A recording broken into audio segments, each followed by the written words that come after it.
नमस्कार मित्रांनो पीएम किसानचा जो काही पुढील हप्ता आहे म्हणजे 22वा हप्ता तो आता शेतकऱ्यांच्या खात्यामध्ये जमा होणार आहे। त्या संदर्भात आता तारीख फिक्स करण्यात आलेली आहे, अधिकृत घोषणा जाहीर केलेली आहे। तर आता कधी हप्ता जमा होणार आहे, काय तारीख असणार आहे, संपूर्ण माहिती आपण या व्हिडिओमध्ये पाहूयात।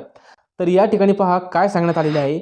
9.3 कोटीहून अधिक पीएम किसान लाभार्थ्यांना 22वा हप्ता हस्तांतरित, म्हणजे जो काही 22वा हप्ता आहे तो 9.3 कोटीपेक्षा अधिक शेतकऱ्यांना हा वितरित केला जाणार आहे।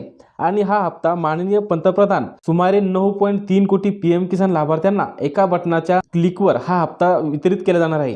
तर हा हप्ता कधी जमा होणार आहे याची तारीख आणि वेळ सुद्धा देण्यात आलेली आहे। तर 13 मार्च 2026 रोजी सायंकाळी 5 वाजता हा पीएम किसान योजनेच्या लाभार्थ्यांच्या खात्यात 22वा हप्ता हा जमा होणार आहे। आणि हा हप्ता जमा करण्याचे ठिकाण जर पाहिले तर आसाम येथील गुवाहाटी या ठिकाणाहून हा हप्ता वितरित केले जाणार आहे।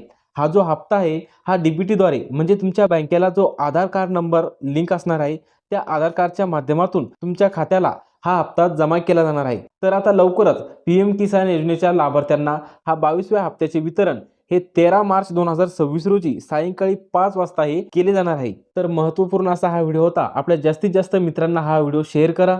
धन्यवाद।